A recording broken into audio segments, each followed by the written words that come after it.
Bonjour à tous, j'espère que vous allez bien. Bienvenue sur cette nouvelle vidéo. Aujourd'hui, on se retrouve pour le second épisode où l'on note la saison d'un club. Pour ce second épisode, on va noter Bayer Leverkusen. Pour rappel, afin d'attribuer une note, nous reviendrons d'abord sur les différents transferts réalisés par le club, puis sur les résultats et enfin sur son jeu pour attribuer au final une note. Donc la première arrivée est celle de Nathan Telia pour 23 millions d'euros. Puis il y a Victor Boniface pour 21 millions d'euros, puis de Granit Xhaka pour un montant de 15 millions d'euros, Jonas Hoffman pour 10 millions d'euros, Arthur pour 7 millions d'euros, Matej Krovar pour 5 millions d'euros, Borja Iglesias en prêt payant de 1 million d'euros, et après un prêt de Stanisic et une arrivée libre de Grimaldo. Concernant les départs, ils ont enregistré le départ de Moussa Diaby pour 55 millions d'euros à Everton, celui de Michel Bakker à 9,5 millions d'euros, celui de Kerem Demirbe pour 3,7 millions d'euros, celui de Nadiem Amiri pour 1 million d'euros, et enfin le prêt de Sadar Azmoun. Le mercato est donc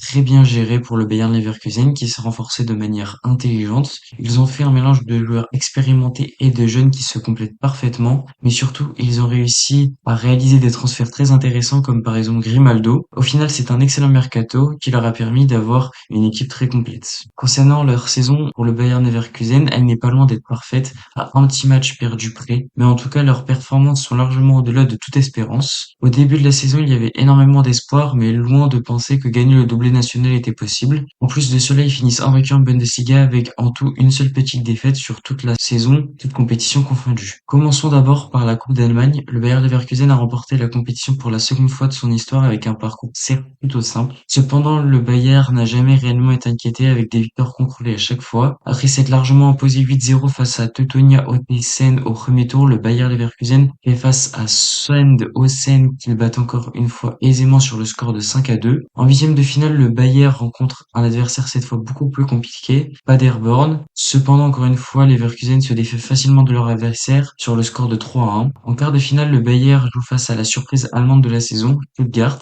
C'est un match très compliqué pour les Rouges et Noirs qui s'imposent sur le score de 3-2 après être revenu deux fois au score et avoir mis le troisième but à la dernière seconde. La demi-finale est beaucoup plus simple pour les Leverkusen qui atomisent Düsseldorf 4-0 et filent en finale où ils affrontent Kaiserslautern, une équipe de moitié de tableau de seconde division, et malgré beaucoup de difficultés, les Rouges et Noirs remportent le trophée grâce à une victoire 1-0. En championnat, les Leverkusen a réalisé une performance qui n'avait pas été faite depuis bien longtemps, être invincible. Ils n'ont perdu absolument aucun match et cela leur a permis au final de terminer la première place et de très loin. Ils ont su dominer leur adversaire mais aussi être très impressionnants mentalement avec énormément de victoires obtenues dans le temps additionnel. Enfin, pour finir, la dernière compétition dans laquelle était engagé le Bayer Leverkusen était l'Europa League. La phase de groupe a été assez simple pour les Rouges et Noirs qui ont réalisé un 6-6 avec souvent des scores larges. En huitième de finale, le Bayer fait face à un adversaire plutôt simple, Karabag. Cependant, après un nul 2 partout à l'aller, le Bayer est mené par 2-0 chez eux à la 70e minute. Puis les Leverkusen vient mettre un but à la 72e, à la 93e et enfin à la 97e pour se qualifier en quart de finale, où ils y affrontent West Ham, qu'ils battent d'abord sur le score de 2-0 à l'aller, puis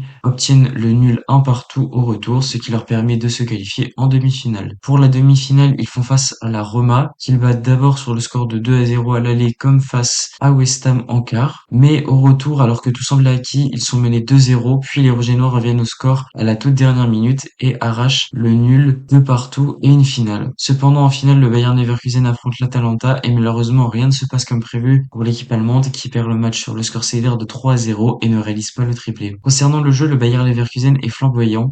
Il pratique un jeu magnifique, construit parfaitement, notamment grâce au coach Xabi Alonso. De plus, même dans les moments les moins bons, l'équipe se rattrape avec une force mentale impressionnante et des dizaines et dizaines de buts dans le temps additionnel dans énormément de matchs. Au final, j'attribue la note de 20 sur 20. C'est une note parfaite pour une saison quasi parfaite pour le club. Certes, théoriquement, la saison n'est pas parfaite puisqu'ils n'ont pas remporté la Ligue Europa, mais ils ont seulement perdu en finale et les attentes qui étaient mises sur l'équipe ont été largement dépassées. Même plus que ça, car personne n'aurait rien qu'imaginé que le Bayer gagnerait la Bundesliga, encore moins en tant qu'invincible. C'est donc pour ça que la note de 20 sur 20 semble repriée. C'est la fin de ce deuxième épisode sur le Bayer Leverkusen. J'espère que la vidéo vous a plu. N'hésitez pas à dire ce que vous en avez pensé en commentaire, à vous abonner, à lâcher un like, et moi je vous dis tchuss.